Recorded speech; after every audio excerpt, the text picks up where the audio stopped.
Bonjour à tous, Christopher Société Icars. On se retrouve aujourd'hui pour la présentation de cette magnifique Fiat 500 en finition lounge de 2013. Le véhicule est vraiment top dans cette belle couleur. On est sur un noir. Je vais vous montrer ici l'arrière. Le véhicule a de très belles jantes. Il a moins de 80 000 km au compteur, même moins de 78 000 pour être exact. 77 500 pour les puristes. Idéal jeune permis, c'est une boîte manuelle. On a quelques options intéressantes, notamment le toit panoramique. Je vous montre déjà un peu le gabarit. Donc la petite Fiat 500, la citadine, idéale pour se stationner, pour se garer. Et agréable à conduire, franchement, belle direction assistée. On va le voir après avec le test routier, mais franchement, elle est top. Je vais vous montrer l'intérieur. Donc il y a quelques options intéressantes.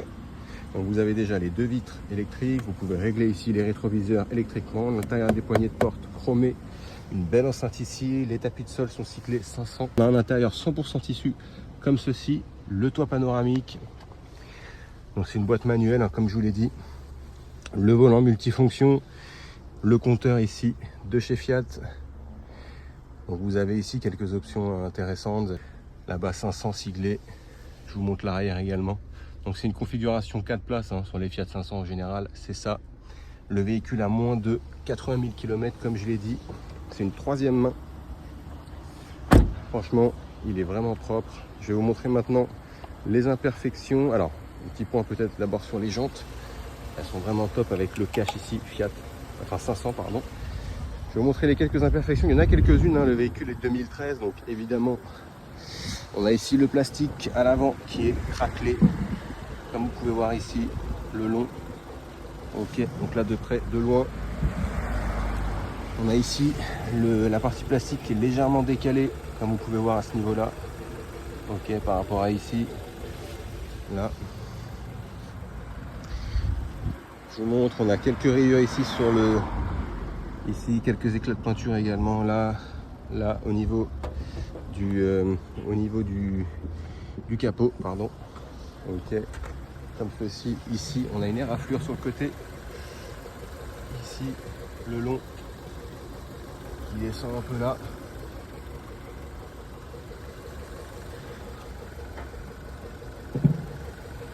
ici également, je sais pas si on peut voir mais c'est raflé, voilà vraiment le côté ici hein. Ok, on a le rétroviseur, il y a une petite trace, là je pense que c'est des traces qui partent, ça doit être de la sève ou quelque chose comme ça.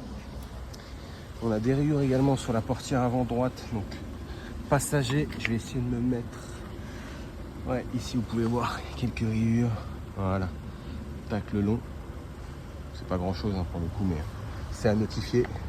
Sur la porte arrière également un peu, on a la jointure de la porte là vous savez, comme sur tous les véhicules d'occasion, avec la peinture qui s'écaille un peu, qui s'effrite. Ici quelques rayures comme vous pouvez voir. Ok, ici avec un petit embouti ici, je sais pas si on peut voir mais un tout petit embouti à ce niveau là. Un autre ici, vous pouvez voir avec le reflet de la lumière normalement, voilà. Ici on a des traces également, une trace de peinture. Je regarde pour les emboutis mais il me semble que c'est bon. Ça doit être de la saleté donc ça s'enlèvera. On a un tout petit embouti ici, un petit poc aussi, on peut le voir avec la réflexion de la lumière. Ok, ici on a l'arrière qui est éraflé. Donc vraiment véhicule idéal jeune permis hein. Pour se faire la main je pense que c'est top. C'est fluide, il y a quelques options intéressantes. Ici, ok. On a également l'arrière à ce niveau là, je sais pas si on voit. Il y a quand même des petites éraflures, hop hop. Ok. Ici, donc vraiment l'aile arrière. Au niveau ici du bas du coffre, on a une marque ici, quelques petites rayures par-ci par-là. Là un petit poc, vous pouvez voir, petite rayure à ce niveau-là. L'arrière ici, je sais pas si on se rend compte, mais voilà, vous voyez, il y a une éraflure ici. Donc après ça va, c'est bon, c'est un véhicule d'occasion, donc évidemment que c'est un peu marqué. Ici, le long arrière. Ici, sur la portière avant, portière arrière, pardon, enfin, côté arrière. à ce niveau-là. Ok. Une rayure ici sur le bas de caisse. Le long de la porte ici on peut voir. Ok. Et je crois que pour l'extérieur, au niveau du rétro également, je crois que pour l'extérieur c'est tout rouge. Il y a quelques imperfections à l'intérieur. Non, ici pardon. Au niveau du toit également.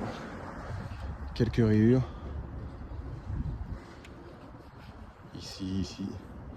Ici également on peut voir à contre-jour. Au niveau de l'intérieur, je vais vous montrer quelques imperfections au niveau des sièges. On a un petit trou ici, ici également sur le siège avant. Conducteur, siège passager ici également, ici. Siège arrière pareil ici.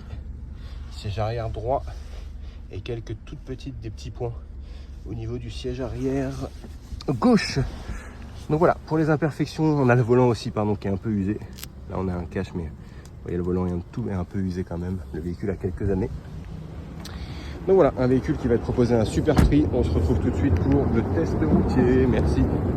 Donc comme convenu, on se retrouve maintenant pour le test routier sur cette petite Fiat 500 finition lounge de 2013 avec, je le rappelle, moins de 80 000 km au compteur, même moins de 78 000 pour être un peu plus précis. Le véhicule est vraiment parfait pour un jeune permis. On est sur une boîte manuelle, donc pour se faire la main, c'est l'idéal. Petite citadine, toute mignonne, toute sympa pour vous stationner. Ce sera l'idéal avec un bon rapport poids-puissance. On est sur un 1,2 litre 68 chevaux, donc ça pousse quand même un peu. Hein. Vous n'aurez pas de trou d'accélération en tout cas avec ce véhicule. Il y a quelques options intéressantes. Vous avez évidemment air chaud, air froid. Vous avez à l'arrière les radars de recul. Donc pour se stationner, c'est encore mieux. Les deux vitres électriques évidemment. Et vous avez ce superbe toit panoramique. Donc quand il fait beau, comme aujourd'hui sur les bords de Marne, c'est l'idéal. Je vais mettre le contact. On va ouvrir un peu les fenêtres parce que il fait chaud, comme je viens de vous le dire. Donc on va tester. On va faire le test routier. Le test routier, c'est voir s'il n'y a pas de bruit au niveau des suspensions quand je suis amené à passer un dodan, voir si le volant ne tire ni à gauche ni à droite lorsque je suis amené à lâcher le volant, s'il n'y a pas besoin de prévoir un parallélisme, et enfin, mais surtout voir s'il n'y a pas de bruit suspect en termes de mécanique. Donc on y va, on a enlevé le frein à main, on a une belle direction assistée déjà, je vois que le volant se tourne super bien, on fait attention, on est sur les bords de Marne. Donc franchement, on est bon. On fait attention, là il y a des cyclistes. Donc c'est vraiment un véhicule idéal hein, pour commencer quand on est jeune permis, pour bien se faire à la main. Vous avez une belle direction assistée, le volant est souple. On va passer un premier dodan là tout de suite, on va voir. Ok, donc franchement top, hein, pas de bruit au niveau des suspensions, suspect en tout cas comme ça, premier jet. Je vais accélérer un peu sur cette rue. Pas trop non plus, hein, le but c'est pas non plus de monter à 100 km/h en agglomération, mais ok. Vraiment pas de bruit en termes de mécanique, hein. Ça se conduit super bien, c'est fluide. Vous avez les radars de recul, je le répète, mais c'est important pour vous stationner de la manière la plus simple possible. Intérieur 100% tissu en configuration 4 places, donc vous pourrez quand même faire des petits week-ends en amenant des gens, des amis à vous. Donc je mets le volant bien droit et on voit s'il y a besoin de refaire un par un. Ok, donc comme ça à première vue, non, ça m'a l'air top. La dernière révision a été faite en octobre 2024 et le contrôle technique là, date de la fin du mois de janvier. Donc le véhicule est prêt à partir. Deuxième dodan, on va voir si on valide le premier avis. Je vais le prendre un peu plus sèchement. Ok, bon, franchement top hein, au niveau des suspensions. C'est vraiment parfait et ce puits de lumière, j'adore quand il fait beau comme ça, c'est juste top. Que vous pouvez fermer, bien sûr, hein, vous avez une partie en tissu qui est escamotable. Donc c'est moi qui vais être en charge de la vente de cette voiture, Christopher Société Icar, joignable au 06 29 21 48 81. N'hésitez pas, je reste disponible et joignable pour vous envoyer vos demandes de visite virtuelle ou pour répondre à d'éventuelles questions. Merci à tous et belle journée ensoleillée.